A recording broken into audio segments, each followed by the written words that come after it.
It's good to go. Yeah. Then let me see. So All right. we should be then. It We looks should like be we're good. live. Does it say so? Let me see. Are we live? So yes, we are. You did it. You did it. You got it. Yes, we are. We did it. All right. Yay.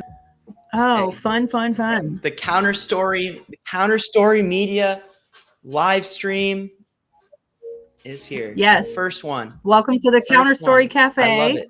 Welcome to my cafe. Yes. I Thank you for inviting me. Most of my political activism has been done over the years in coffee shops and cafes, so I thought it was only fitting.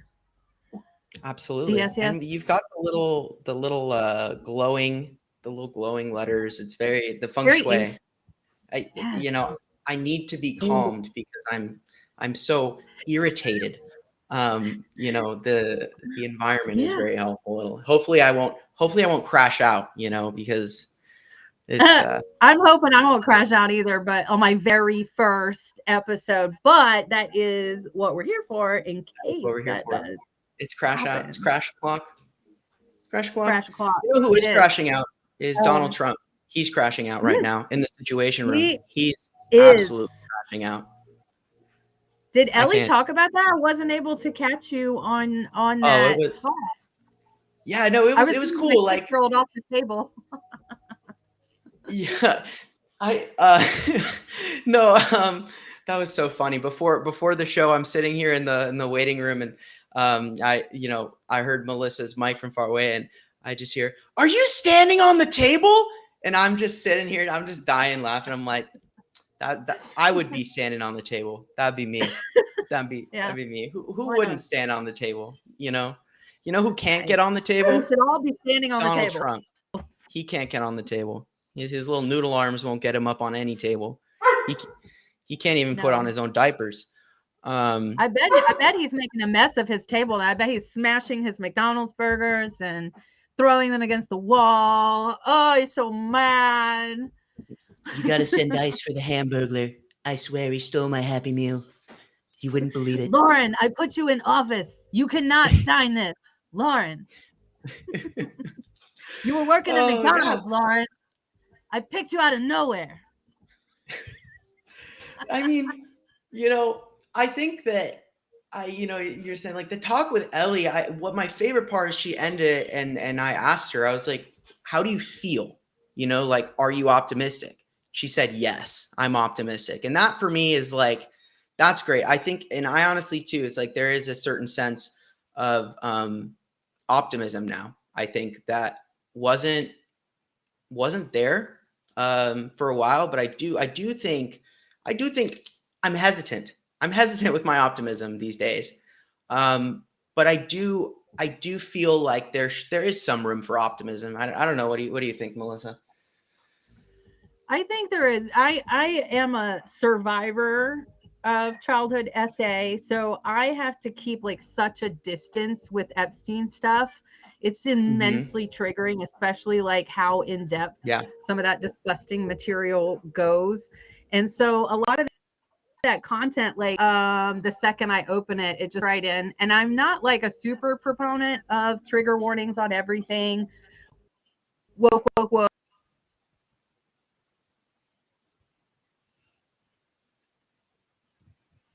Oh. Yeah. You just never know what you're going to get when you read stuff about Epstein. So I just have to like maintain a distance. I just feel like he's got dirt on a lot of people. Yeah, that's how he does. That's kind of more what we were talking about too. Is not like, it's like which way is the wind blowing? Like which way is the wind blowing? And I'm seeing Aaron Parnas talk about how there's like 100 Republicans that might jump ship here, and I've heard that before. I've heard that before too, though. I've heard all of this shit before. So it's like, I think that the other thing that Ellie said is very interesting, and it's like she's been going through all the JP Morgan emails. So the week before this, all of the JP Morgan stuff came out. And what she said that was very interesting is it's more the money. Like all the SA stuff aside, it's the money is insane. And Zev Shalev has been writing about The Greatest Heist. I've been reading that, and it's like, yeah, they really like Epstein. Kind of, not kind of. He was running J.P. Morgan. Like he was running J.P. Morgan, not Jamie Dimon. No, he was emailing them, telling them how to run J.P. Morgan, what to buy, who to buy, who to talk. She was telling me about an email where there's a speech and this guy's like, I'm going to speak. And Epstein's like, no, you're not. You're going to sit down and this person's going to speak. And I'm like, dude, what the fuck? But like that's literally. I'm so baffled, like how people like this just worm their way these positions of power. Like he was a nobody. He was a nobody, or where he was. Like, holy shit! How do you get people? Like, what's your charisma? What's your fucking thing? Unless he just like what are you hooking rolling, all of dude? them Like what? Plus 16 charisma, like every single time, that the plus 18. Yeah. Just, Yeah. I mean, it's just, yeah, it's one of those things where, it just goes to show. It's like we get upset. I'm pissed. I hate capitalism. It's like capitalism is one thing, but like it's not even necessarily the fucking capitalism as much as it's the fact that somehow one dude orchestrated the 2008 collapse of the entire economy. Why did JP Morgan came out of the 2008 phenomenal? Because they knew what to buy, because Jeffrey Epstein somehow did it. Like Zev Shalev is writing about that. Like Ellie's finding that in the emails. Like it's crazy. Like how do a system where a single dude who is like has zero scruples, zero morals, and the ability to manipulate and blackmail people, the fact that he can topple the whole fucking economy is crazy. There's something seriously wrong with whatever system exists. If some wannabe Brooklyn Sasquatch can tear it all down. It's just one of the craziest things that comes out of this for me. It is. And it's like that chick, her name is escaping me, Anna something, that cosplayed as a socialite and just grifted off of everybody for years. God. And when they make her Netflix special and shit and glamorize the fuck out of this grifter, like, why are we glamorizing these people? Why are we, elevating that? Yeah. Like today I saw these little signs that we are in the Hunger Games. Like we have, like, there's no better analogy than the press secretary wearing $690 Gucci earrings to her day fucking job, while you've got working families in Missouri that aren't eating. That's the Hunger Games. Like that's legit. Yeah. The Hunger Games. There's not really a way to fucking spin that. Yeah, like the whole like do up and like the hair and everything. And I mean, like, yeah, I mean it is unfortunately I love the Hunger Games. But you know why I love the Hunger Games is because it's a great allegory for what you don't fucking want. You don't want the Hunger Games. You don't want to have to be picked for the reaping. Like that's not we don't do the reaping. That's not what we do. We don't reap in America. Yeah. You get to go to your job and you get to not worry about them taking you away to have to fight other people to death for food and shit. Yeah. But now they're taking away your food stamps. Now maybe you do have to fight people in your community because FEMA doesn't show up because, they gutted FEMA so that, Kristi Noem could get another makeup studio and some more bullets to shoot some dogs she didn't like. I don't know what the fuck, more Gulfstream jets for the Coast Guard because you need two Gulfstream jets to do these things. I heard that. I read an article. This was actually hilarious.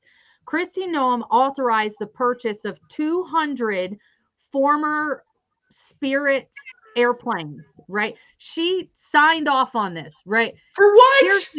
Here's the thing. They don't have engines.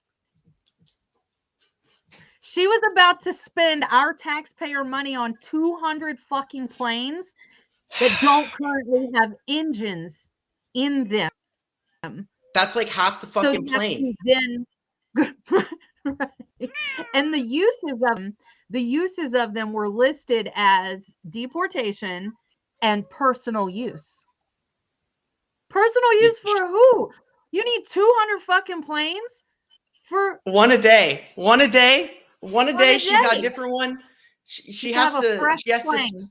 She's got to stretch out the time between each Gulf Stream. So she got 200 planes to put in between. So by the time she reaches her second Gulf Stream, she really appreciates it because she's flown on 200 Spirit planes without engines, which means she's getting fucking nowhere, which means she's effectively doing the same level of a job as she was doing before anyway, even if, Yes. because I mean, what? But like, dude, how do you not? So they didn't do it clearly because they realized there was no engines, right? Like she was about to sign off on it, but she's like, I No, she can't because there's no already engines. signed off on the purchase. When they went to actually go procure the planes, they were like, "Oh, Miss Christie, madam, did you know there are no engines?" What? She had already signed off on it. She clearly didn't read the finer points that these were assembly planes. You had to put them together yourself. They're like IKEA planes. You get the plane, and then you make a separate purchase. You get the engines, and then you put them together, and you fight with your Legos. spouse about it. Absolutely. Yeah. Absolutely. Like, I got, it's okay because we're buying guided missile systems that we're going to use to replace the engines. We're going to take the guided missile systems and use the missile rockets for our Spirit planes. You guys got it all wrong. We're not buying guided missile systems to use domestically. We just got to Bro, come strap on. them on Guided the missile Spirit planes. systems on a Spirit plane. Like, that's so fucking America, though, to bomb our own people with Spirit fucking. Why get a C-130 when you can get a former Spirit airline? You got to pay extra for your baggage. Yeah, we have to take off. We have to take off some munitions to put your suitcase on here. So there's going to be a fee for that because we have to leave live ammunition at the airport. And the FAA is not functional. There's no one there because the government's shut down. Yeah, that tracks that Spirit would give you a plane, but make you pay extra for the engine. That's totally their business. And I have tattoos, so they wouldn't even let me fly anyway. So right. Yeah. So unfortunately, unless they can say that your tattoo is a gang related, and then they can deport you on that. Yeah, then they'll fly me to El Salvador. Yeah, right. You're right. I mean, this is kind of a skull. Like maybe this could be gang related. I don't know. I don't want to give them an excuse though to say I'm MS-13. They'll come to my house though. I'll be like, hey, talk to my 95-pound German Shepherd. I'm pleading the fifth. Yeah. I'm pleading the fifth. And what you got fucking the Hunger Games observers flying around your driveway this morning. I heard fucking again. It was yesterday when I pulled in my driveway. I was sitting there texting my son, and I watched these things come up over the tree line, and I was like, "You've got to be kidding me!" So I get some video of them yesterday, and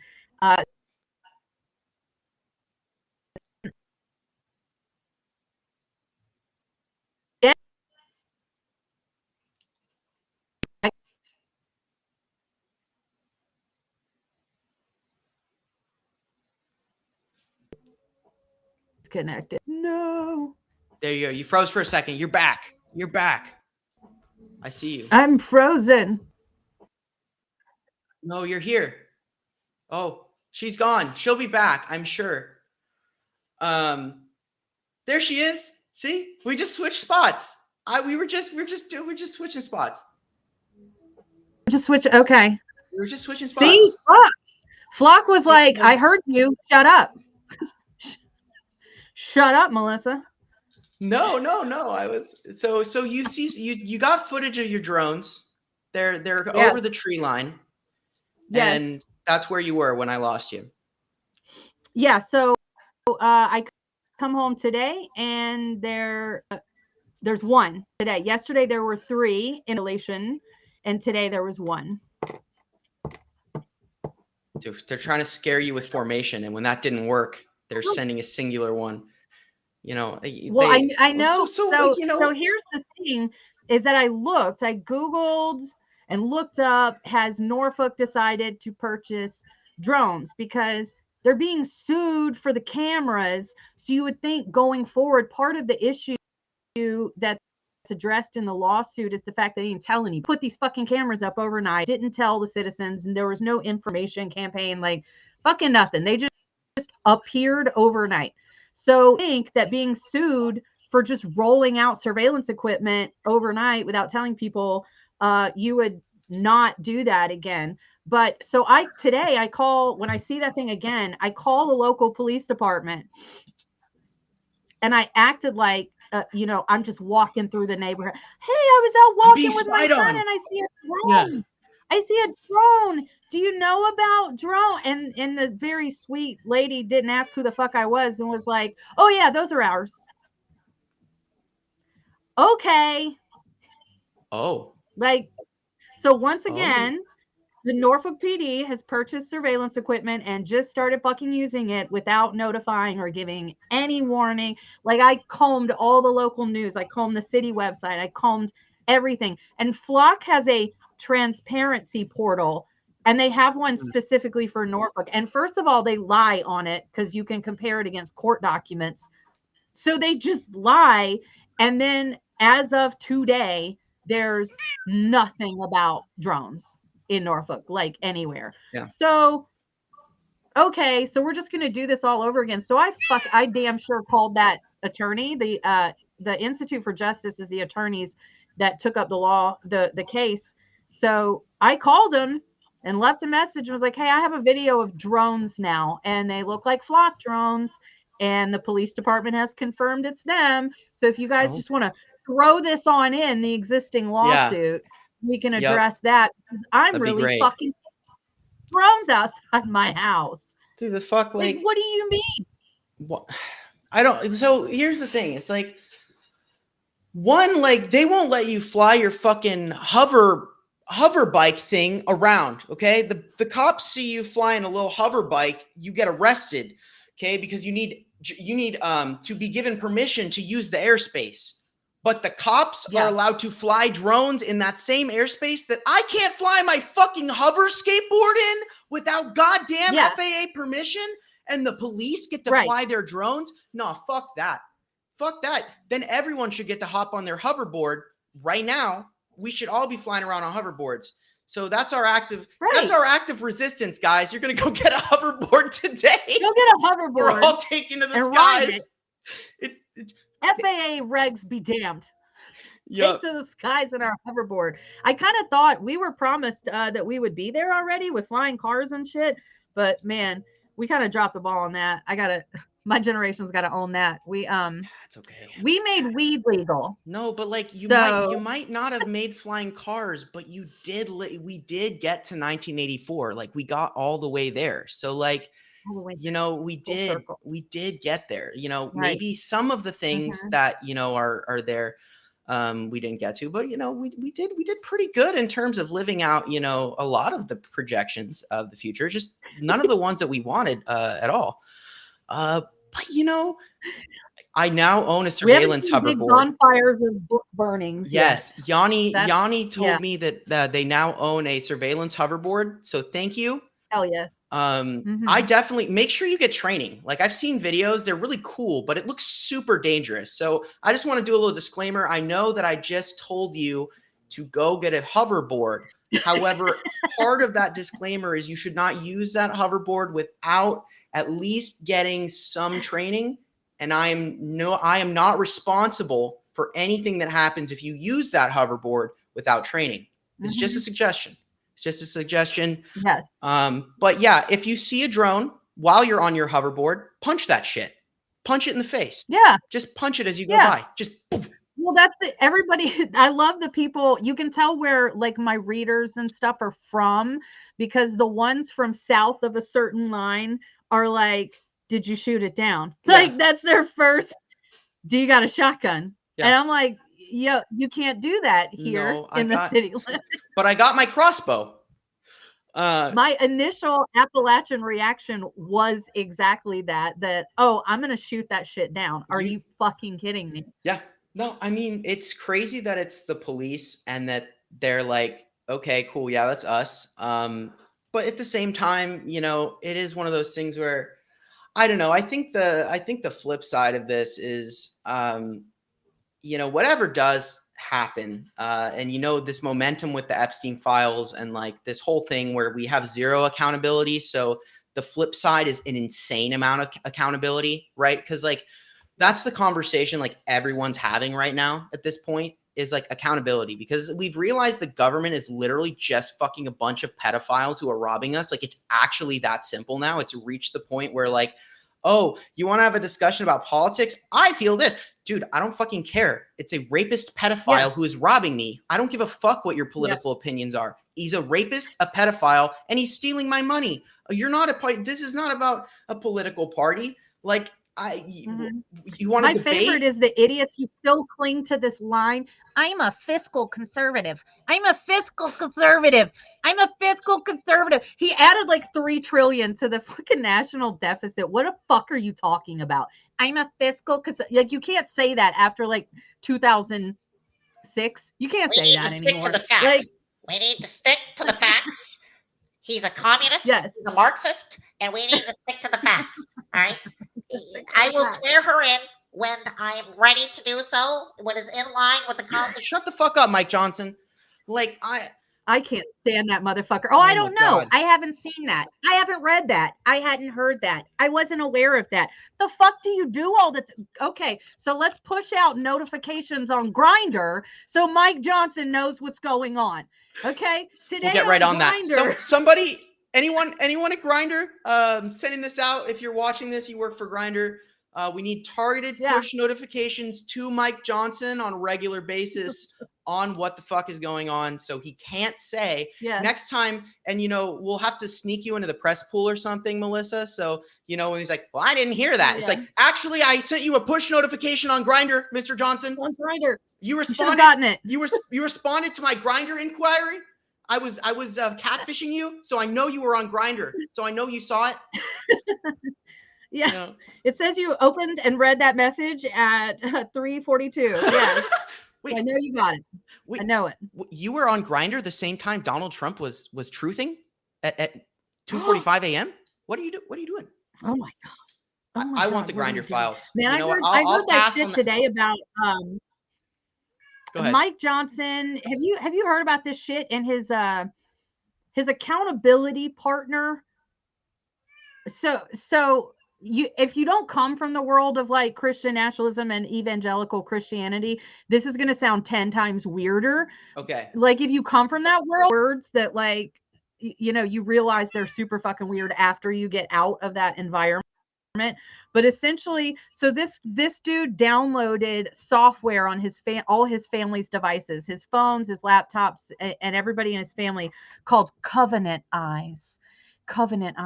And what that does is you designate an account partner, and if you go look at dirty stuff, it notifies your accountability partner. So clearly you have a porn addiction if you need that, right? Like, first of all, who's his accountability partner? It's like, Dad, why do I keep getting accountability notifications from you? Why, Dad? Why am I getting all these accountability? And it's his 17-year-old son. And the thing is when it notifies, and when it notifies your partner, it shows them what you tried to look at. Yeah. Mike. So his 17-year-old son. Mikey, my boy. Don't be inadvertently spamming your child with your Grindr porn addiction. That's just, he's 17, man. Poor kid, man. He might be taller than you, but you're older than him. So, like that. It's, and I don't think it's the same kid, because before he adopted a 14-year-old boy. A casual adoption is what they say. Like, it's not a formal legal. he just acquired a 14-year-old boy Oh, when he was a single, like 32-year-old man, and that 14-year-old boy moved in with him.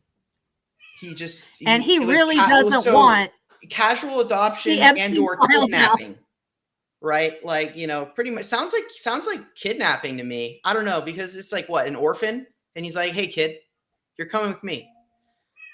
Hey, I'm gonna show you how to live. That's creepy as shit, man. That's so fucking creepy. Dude, what the fuck? I mean, and these, like, how do you justify that? That's the thing, is like, how do you have people that support this party and think these are good, upstanding, godly people? Like, what the fuck? Let Barack Hussein Obama acquire a 14-year-old boy. Like, let him do every time they do something so fucking insane, I'm like, let Barack Hussein Obama do that. Let Barack do that, and watch how quickly they absolutely melt. I know. And like, you know, on Veterans Day, what does he do? He goes and shakes the hand of veterans getting off of a plane. What does Trump do? What the fuck did Trump do on Veterans Day? Did he even speak? He sold a hat. He sent out an email selling a hat for $47. Oh yeah, I saw that. He's fucking grifting. And how dare he sell a blue hat? Fuck him. Right. How dare he sell a blue hat? The day before, he hosts a former fucking terrorist. And like, oh yeah, the Syrian president. Yeah. Mm-hmm.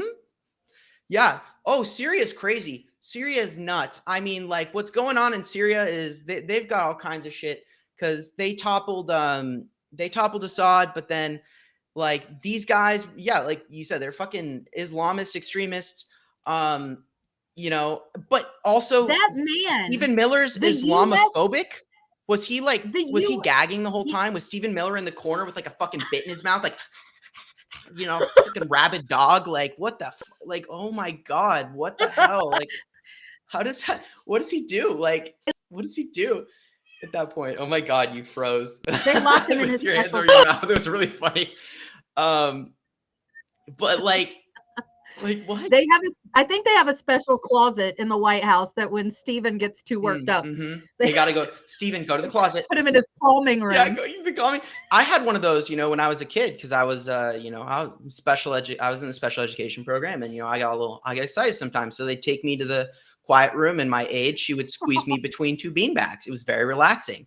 You know, maybe for Stephen Miller, they take and they put him between two cinder blocks, and they just squeeze him until, you know, he'd probably want beanbags. He's a softie. He maybe they're silk. How old are you? How old am I? I'm 25. Because when we got a little too spun up, they beat the shit out of us. I was very lucky. Like I'll say to my mom in the chat, she did a good job. They found me the right people. You know, and I got taken. Yeah. They did a good job taking care of me. But I mean, I could have turned out like a fucking lunatic, because, you know, I'm bipolar, you know, massive anxiety. So they got me to the doctors. They got me on the medication. But I could have been like crazy, you know. But instead, my brain is focused and fighting for democracy. But instead of being like, let me tell you a story. Okay, I'm gonna tell you a story. I'm here for it. So I had these neighbors. I moved up here from South Carolina, and I lived outside of Greenville, South Carolina, and that county was the largest per capita or highest per capita in homeschooling families. So my neighbors were one of those families, and they were there were 8 of them, and she was pregnant when I moved in, because they were like the Duggar people that, like, you will have as many kids as your body will let you have. So this woman stayed pregnant. Like, all her kids were a year apart. Like, just, you know. And so they had all boys but one. All boys but one. Okay. And they did like unschooling is what they called it, which is essentially like to let kids unschooling. Right. So what they would say officially was like, your child learns by their tactile experiences in nature and blah blah blah. So that's really all they need to learn. So their kids just went wild. They just ran wild around the neighborhood, and their oldest was really, I hesitate to say this about a child. He was like 12, 13 when we lived there, and may be a sociopath.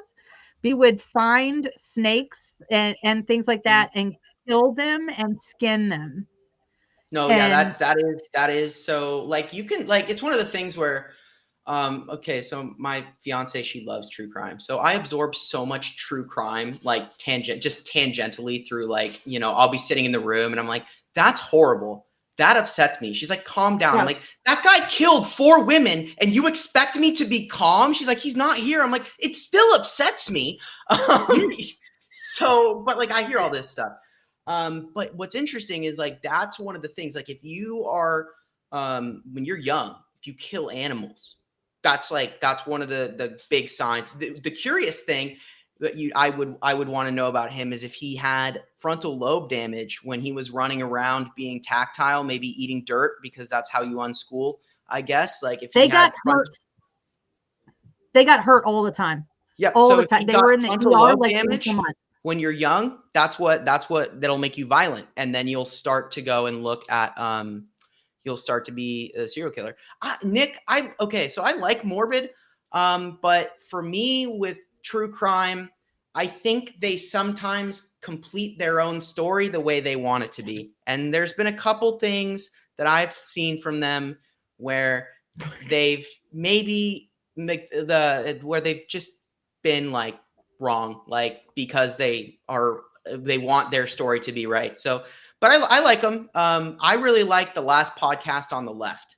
If you want a really good true crime podcast, everybody, real time recommendations. It's like 3 friends, they're comedians, and they're hilarious, but they do true crime really well, and they're very objective. I'm very hard on that. It's funny because I've listened to that podcast more times against my will than, because my son will put it on if we have to go on a road trip or something. That's the one. Last podcast on the left. Him just screaming about it. I saw him live. They came to San Diego and we went downtown and we saw him. And in life, there's a lot of people that are podcasters, right? And he's always joking about, how he's like this tiny guy. But I saw him and I was like, whoa, he really is a small guy. But, it's like you hear him on the podcast and he sounds like he's 12 feet tall because it's like personality. And but I'm going off on a tangent, but that's a positive thing. If you want to, like, go listen to a podcast, maybe not forcefully, on a car trip, but if you want to just listen to a good podcast, last podcast on the left, it's a pretty good one. They just did a great series on the Nazis and Heinrich Himmler, and it's actually it's their sneaky way of fighting fascism, and it's a really good series, and they talk all about the Third Reich and Heinrich Himmler, who is actually the bad guy. Heinrich Himmler is like the dude who killed all the people. He did the Holocaust. There's Adolf Hitler, but he was just pretty much on fucking drugs and tripping out the whole time. Yeah. Heinrich Himmler, he fucking did it. So if you want, that's one of those things where that's actually a great episode and very timely. It's like 4 episodes, but if you're going to go listen to something, do that. But I don't know if who do we? I wonder if how many people we have in the chat that have kids in school, like middle and high school, because my kids' school and my bonus kids' friends telling me that their teachers and even some of their English teachers are like dead ass, like teaching them fascism, like how to recognize fascism. And like my son, they had already passed World War II. They went back to it and went like way deeper. I think it's cool when teachers are taking the opportunity to use the position they're in to educate these kids and be like, hey, this is what happened 80 years ago, and if you'll notice today. Yeah, interesting. But it's true. Yeah. I think, like, teachers, you can't watch every teacher, okay? Like, you can't do it. And I think that it goes to show, there is what they want you to see. And that's like one of the things I think that in this time we're at, is you and me and Nick and all of us, we've been doing this since, I started the end of February. Okay. So Yeah. I've been doing this since February. And as time has gone by, I've watched them lose the narrative to the point where they've lost it entirely. Like they are being dominated in terms of controlling the narrative. It started, my opinion is it started when they tried to invade LA. And ever since, it's just gone downhill, and they've tried and tried and tried and tried. And 40 days of a shutdown government because they didn't want to release the Epstein files. That was pretty much the nail in the coffin. They're saying, fuck you, go hungry. They're going like everyone is like looking at it. They don't have any, I said this earlier today. It's like you can only gaslight somebody so many fucking times before they are going to be like, okay, you look stupid. Like Carolyn Levitt, when she's standing there being like, the only thing these emails prove is that Donald Trump didn't do anything wrong. I'm like, shut the fuck up. What do you mean? Like, you just saying it doesn't make it true. But that's where they're at. Now they don't, there's no more credibility. They just look stupid.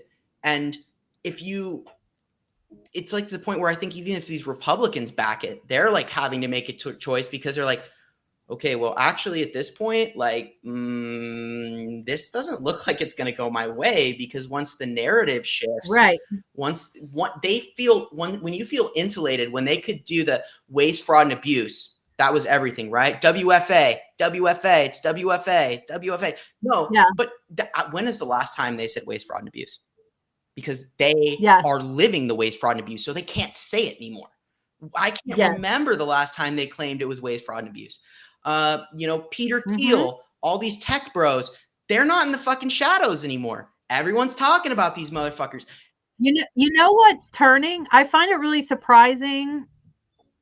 I think they're looking for an excuse, honestly. I saw two really big creators today post that one was a really big creator, one was a friend of mine, that their diehard MAGA family member has flipped in the past 2 days. Yep. And do you know what made them flip? It wasn't Epstein.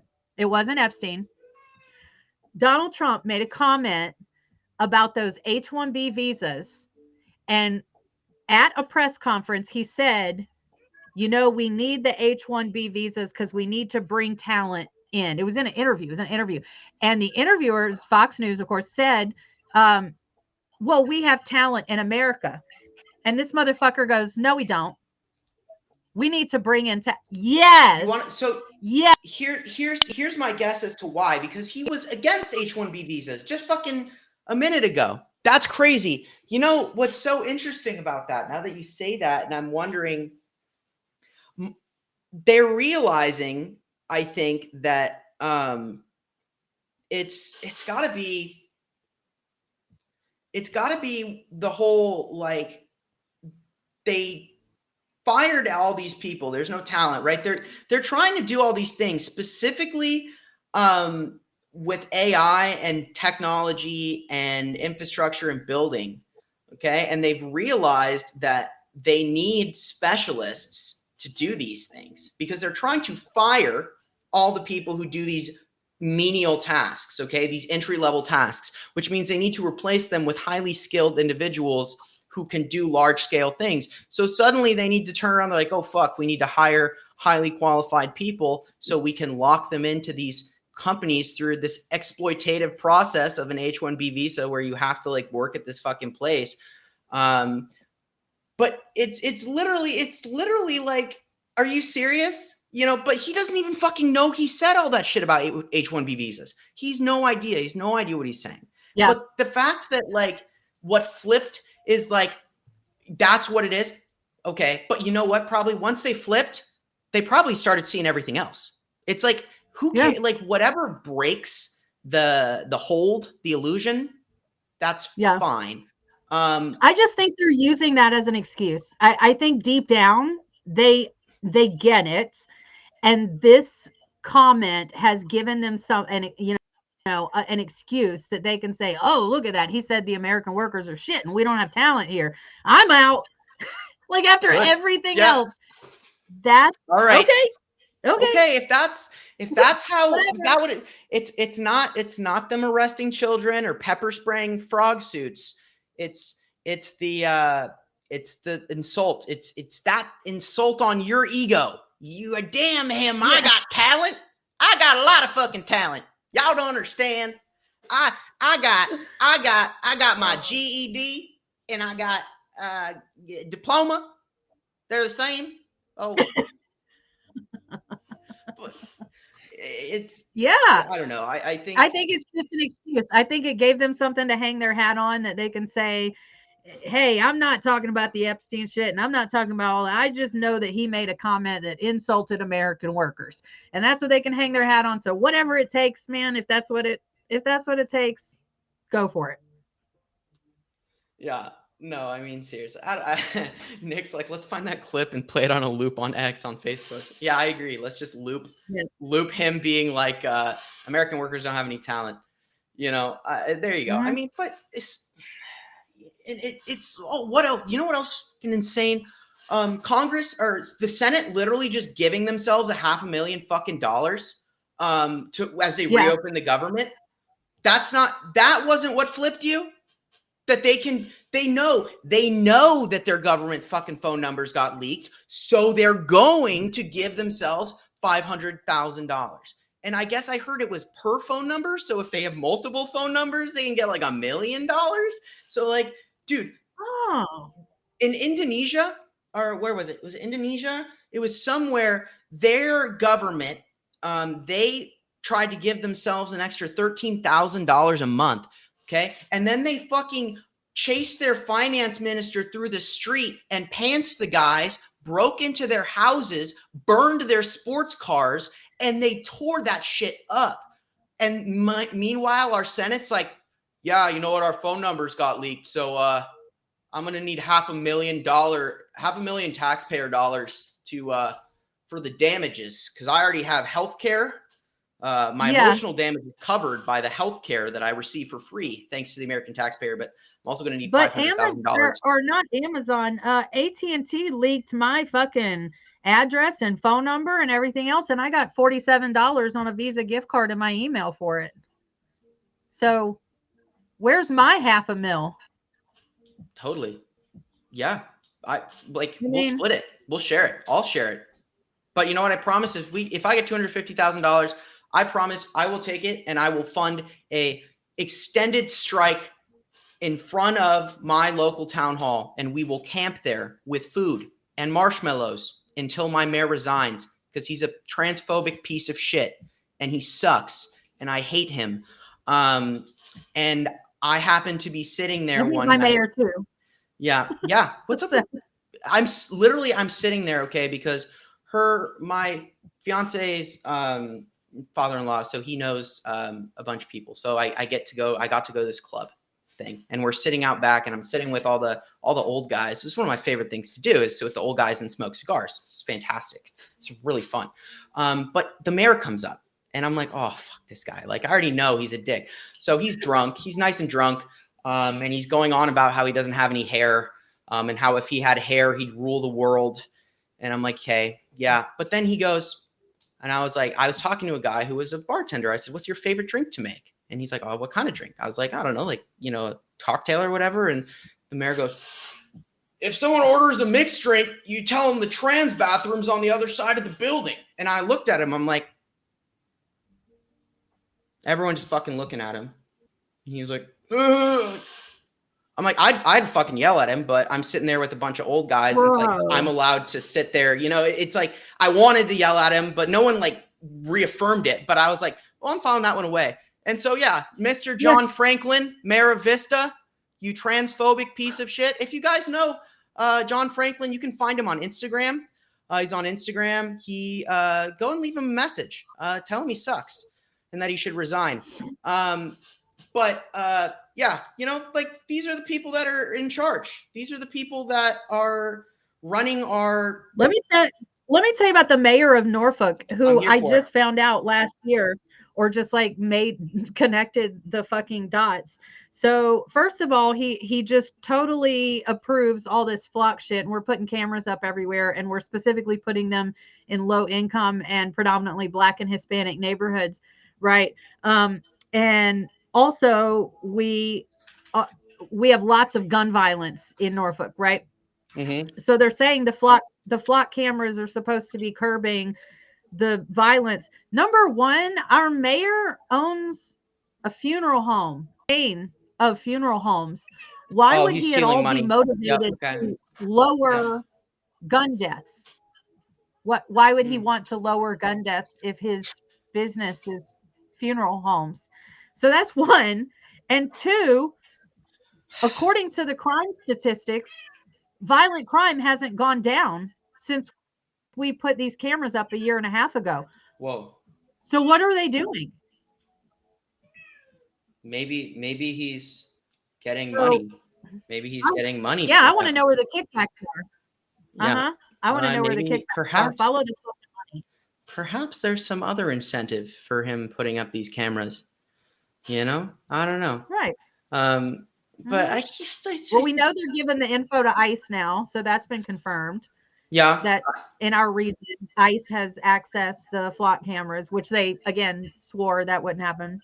Yeah. Yeah. Yep. Also, like they're getting people's driver's license, just taking that from the states.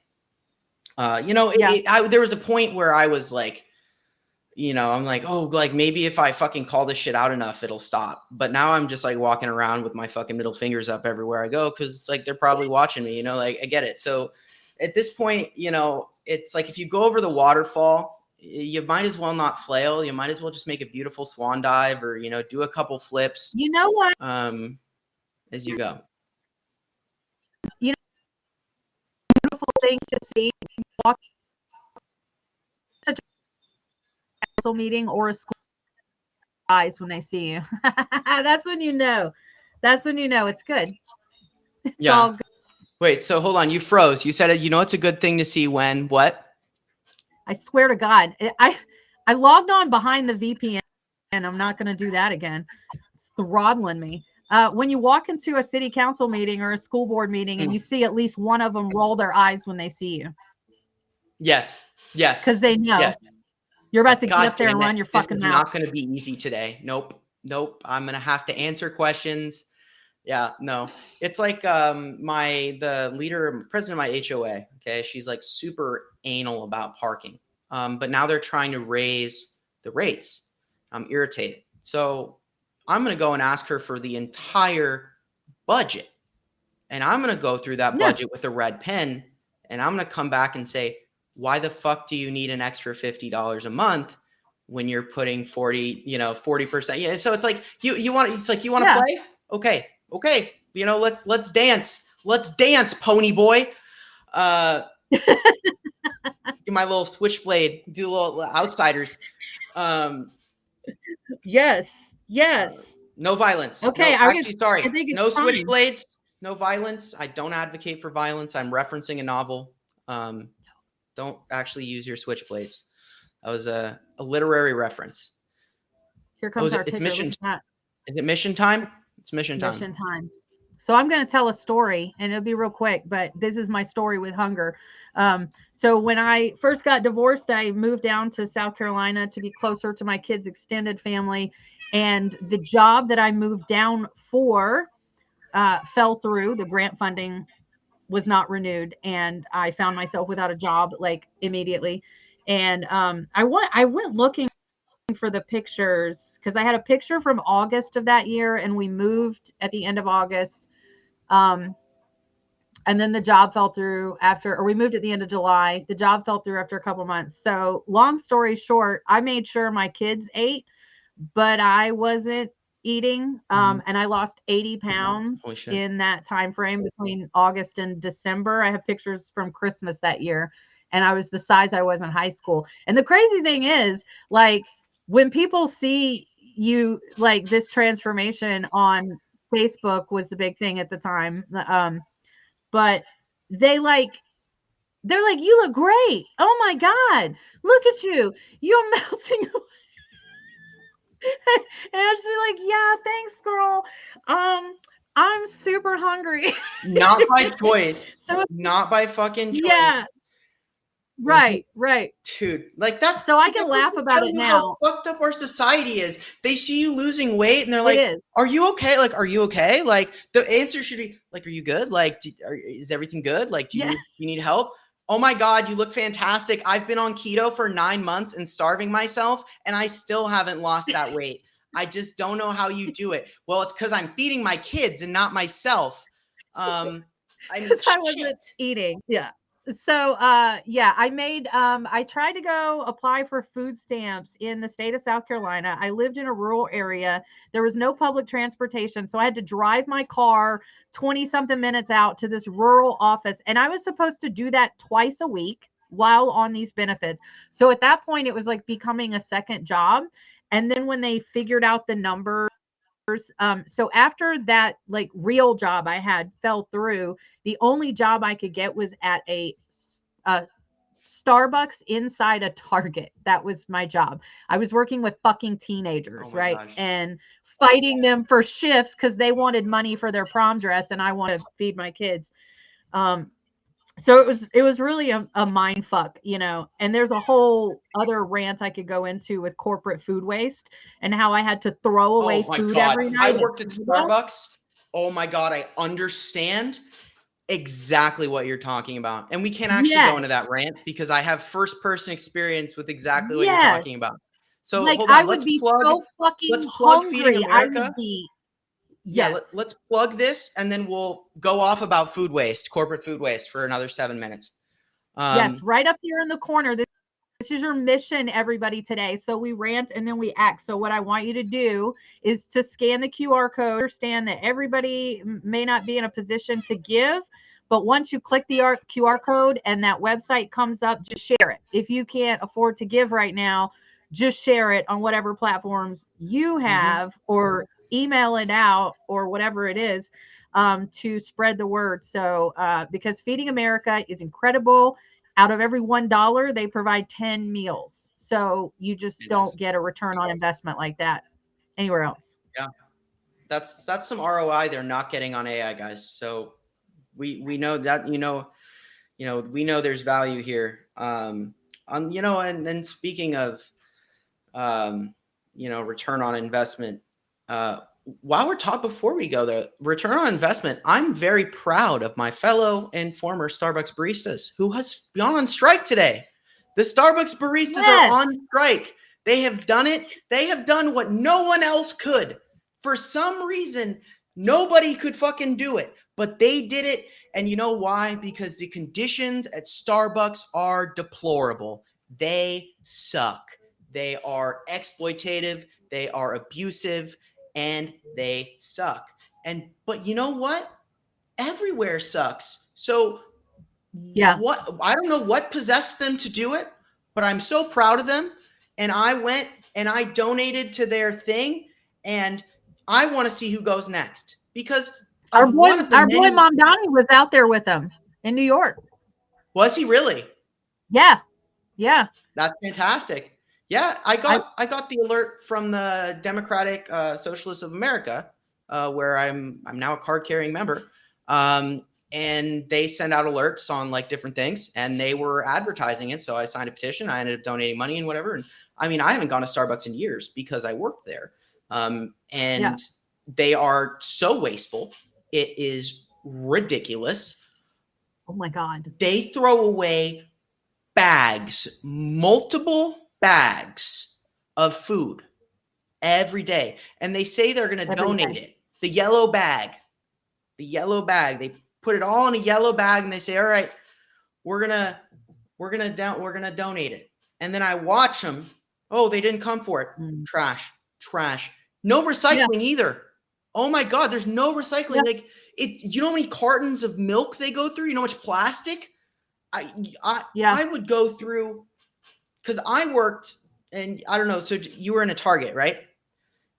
Is that Yeah. yeah? So where I worked, I had drive-throughs everywhere I worked, and I was like super good Right. at the bar, which is a curse. Everybody, if you're good at the Yeah. bar, you quit because they work you until you die. I had a day where I Yeah. forgot to breathe for 20 minutes and I literally almost passed out because I somehow went 20 minutes without breathing because they just leave you by yourself because their other big Yeah. thing is staffing. Hours. It's all Yeah. about hours. And I don't know what it was like, at Target and them, but I know, I mean, it's all the same SOPs. I do probably handle all their shit the same way. But I mean, I don't know. It's like they'll go, do you like want to take any of this home? I'm like, no. Like, okay, well, we're just gonna throw it away. That Why? wasn't even an option at the place I was at. There was, and the crazy thing was there was a manager there that just like didn't like me for some reason. And so she would make sure on the days that I closed, she would walk over. This was like a Target manager. And she would walk over when we were closing up the Starbucks to watch me throw away food. And I'm like fucking starving and just watching this food tumble into the trash. Like, that's fucking surreal, man. Like, that's so fucking crazy. Like, And dude, then like, that when you're Right. so hungry, like it hurts. Like, it hurts. And I'd be that fucking hungry and just watching food go in the garbage. Yeah, no, I Like, don't that's even hard. know. It's like I literally would take food. So I didn't, it's kind of one of my things. I'll get to a point at a job where I'm like, okay, like I'm valuable enough and I have like a very I tend to have a assertive personality. So like I'll, kind of make my own way wherever I'm working. And I would just get to the point where I'm like, I would just go to the shift leader. I'm like, okay, I'm going to take all this. I'm going to go give it to, the homeless guy. This guy. You don't throw it away. Oh my I'm God. taking it. No, I just take it because I watch them throw so much shit in the trash can. I'm like, okay, fucking fire me then for trying to feed people. Like, fuck you. Like, is that really how this is going to be? Like, are you willing to fire me for feeding someone who needs food? If that's the case, Yeah. then I'll go. Then I'll go. But I know you don't have anyone who can make a caramel frappuccino in 14 seconds. So you're not going to fire me. But right. But I mean, some people, like aren't comfortable doing that. And that's fair because job security is like important. And like at the time, like I was 19. I think because we were inside a Target, we were like subject to the Target rules around food and shit on top of the Starbucks rules. And Target is fucking crazy wasteful too. Like, we had the power went out in one cooler section in the frozen section in Target, like one cooler section. They emptied the whole bank of coolers directly into the dumpster. And then somebody tipped off Food Not Bombs in Charlotte. And they drove out there and went dumpster diving that night and got caught on the security cameras. So then they installed an incinerator at our store and we had to burn food whenever that happened. We had to burn it. Like, y'all would rather burn food. Oh my God. Yeah, like I worked at Home Depot, right? Like that was what I did before they fired me. Unceremoniously because the assistant manager was a bitch and she tried to like hold herself over everybody and I just didn't that you don't do that. I don't take that well. So, she's trying to like mad dog me and be like assertive and I'm like, you're not my boss. Like I'm not under you. Like you doesn't know how that work. Well, I ended up going on strike for the boycott or whatever, the first blackout. And I come back and she fired me the next day. So, which she technically couldn't do. I could still go and sue their pants off. And I might, when I'm done fighting for democracy, like there's no, I've got it documented. It's fine, but I've got more important things to do right now. But it's like they too, like you'll see them throw out just everything. Like I'll watch them chuck out I was a technician. Okay. So I could use all the tools. They would bring me perfectly good ladders, 24-foot aluminum extension ladders, cut this into pieces. We got to throw it away. For what? This lawnmower, we're throwing it away. What's wrong with it? It's just, we can't sell it. Send it back. No, they don't take it back. The fuck? What? Then, but they don't. Guess what? They don't sell it to employees. They don't do like a discount or anything. It's like once they can't buy it, they throw it away. Holy shit! I feel like they could donate that to Thousands. like a shelter or something. They could donate that and at least have the fucking write-off value. Yeah, It's tens totally of thousands crazy. of dollars, tens of thousands of dollars, because they can't sell it. They would rather throw it in the trash. That should tell you everything you need to know about corporate America right there. Like the fact they would rather throw something away than feed somebody. It's crazy. It's insane. The idea that if they create a situation where, oh, well, if we give away food, people will wait to get the food we throw away instead of buying it. So we need to burn it. Burn it. Yeah. It's got me fucked up. It's got me fucked It's up. sick, Like man. I don't understand. I understand, and there's no understanding it because it's very simple. It's just greed. It's cruelty. It's greed, and they're taking away your food stamps. I still don't like. I don't know if this really resolves SNAP because they cut a lot of the SNAP funding anyway. They refunded SNAP for a shorter amount of time, right? But it's still cut long term. Or am I incorrect? Or is that they still got rid of it with the bill? I think so. And a lot of it is like state how it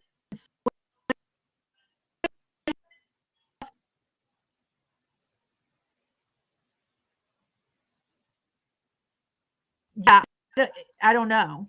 She'll be back. She's back. And I'm back. Yes. So yeah, it's different from state by state and how each state was able, some states were able to provide some of the funding, so people got something, some rolled money out and were ordered to claw it back because they gave too much, which I can't even imagine getting money on my food stamp card and then it gets taken back off. Like, yeah, you know, and this is coming from the guy who's like in the UAE and he's like, in America, we have something called groceries. Can you believe it? Groceries. People go to a store and they purchase things, items, food. Groceries. You know, usually I would think it's food, probably a steak maybe cooked raw. Could you believe that? They cook it. They cook it themselves. I don't know how to drive. Because he's never had a day where food didn't appear on a golden plate in front of him. Yep. In his whole life. I know it. If you put him in a kitchen with a skillet and an egg, he wouldn't know what to do. No, he'd probably try and wear it as a hat. Put the skillet on his head. Place the egg in the skillet. Place the whole egg. Here it is. Like puts the egg in the skillet. Yeah. And it's like, yeah. All right. Hey, where's the butler? I need him to crack the egg. Crack it. Crack it. I'm not going to touch it and get that on my tiny hand. I'm not going to touch it. I'm not going to touch it. He needs to crack it. I'm not going to crack it. It's too much. I have small hands. They're delicate. So, yeah, I don't know. It's just there you go. I can't it's the end of the day. I'm weird. That's why I'm stoked to be here and be weird and complain about things. Yes. But at the same time, we're feeding America. So make sure you scan that QR code. Like, you know, any money that you were going to spend on potentially on corporate spending. If you normally go on Friday and get a drink at Starbucks, don't do that. Just click, scan that QR code and put that $7 right there. Yeah. And that way, $7.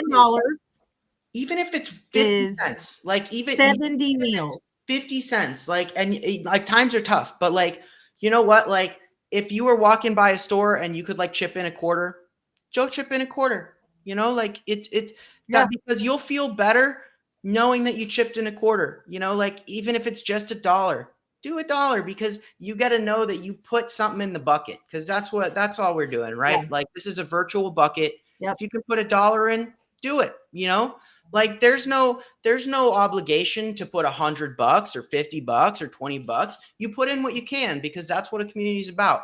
You give what you can and the community will give back to you. And that's the kind of ideology we want to cultivate. That's what Banner and Backbone's about. Banner and Backbone's about. That's what being a patriot's about. You know, they got all this shit backwards. Like Yeah. they're telling people that freedom is slavery, that having debt is opportunity, that, you know, polluting the environment is how we get to a better future. They're full of shit. They're full of shit. It's all garbage. And the only people who succeed in a world like the one we're living in are the ones who are gonna be, they get to tear it down and then die, and then, you know, the rest of us are fucked. So they can be rich. So fuck them, you know, like just fuck them. And let's take care of each other. Take care of each other. That's what's up. That's what we do. That's This is how you can take care. Yes, this is how you can take care of Shane. Hey, subscribe. Thank you. Subscribe to his stuff and share it and tune in to his lives and his Firebrand reports every day. I love it. I get in there when I can because I love hearing your wrap up every day. A lot of times I hear stuff on your show that I didn't even hear that day in the onslaught of the daily news. That's the goal. That is our.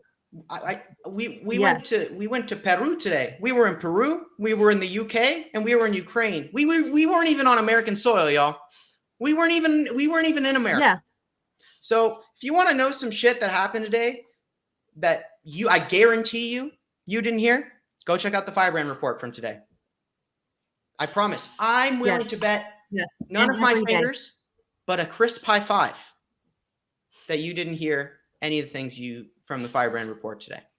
So, yes. But enough about me. We should talk about Melissa, because this is a counter story media conceptualization here. This whole cafe came out of the counter story media verse. So you guys got to make sure you go the counter story and subscribe cafe to Melissa. That's right. You have to go and subscribe to Melissa. You do it as a free subscriber. You do it as a paid subscriber, because you got to pay for that brick and mortar behind us. You know, that takes hard work.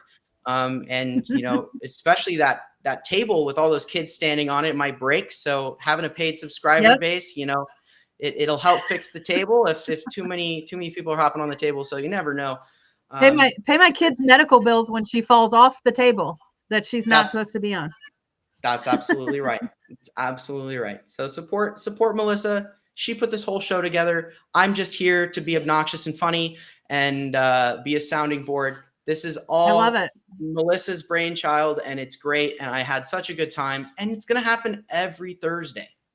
That's what's even better. You get to see this. I can't wait Thursday. until I really get your brain going in some action where we really fuck some shit up. Oh, that's what we're gonna do. We can fuck some shit up. We're gonna crash some websites.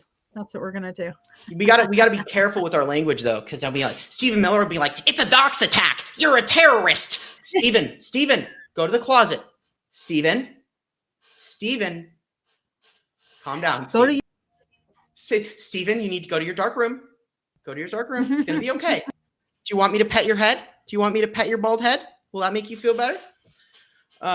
Yeah. So I'm gonna throw up one more here because this is our house here. The coffee shop is just within the Banner and Backbone house. It's just a room in the house.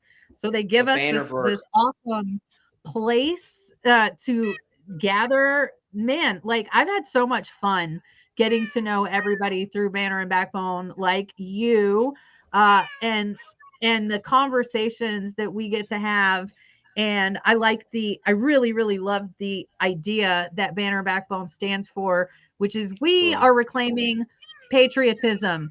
You don't get to keep the lock on patriotism behind some weird MAGA gates. That's not it at all. We are all patriots over here, and we are fighting for democracy and fighting for freedom. Some of us are veterans, some of us are not. And we're all on one team over here, knocking it out, getting it done, getting truth and news out, and then getting some action so people can get in on it and get it going. That's what I love.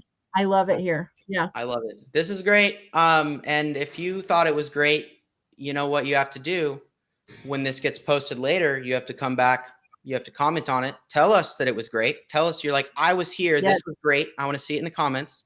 And then you're going to restack it and say, this is great. Watch it. And there's 173 of you here. So I expect at least 30 because I'm realistic. I know how the analytics work. You have homework. Yeah. You have homework to do. You have one assignment, just one. All you have to do. So yes, I don't usually get to do my Trump voice all the time, and I enjoy making him. I enjoy mocking him. I think he's very. This is your space. This is my safe do space that. to mock Trump. And it is. you got a lot of my impressions today. Actually, you did. You got my Mike Johnson and you got my Trump. So you got to work on your Peter Thiel because if he keeps Dude, fucking hard. surveilling me, I want him to at least see a fucking show. I'll have to listen to him. It's like he doesn't even talk. He's like an angry little wizard who likes, he's like, it's just hitting. Because he's a droid, man. I think he's a droid. Roger. Yeah. And with all right, I'm gonna go take my kid off the table. Yes. And put her in bed.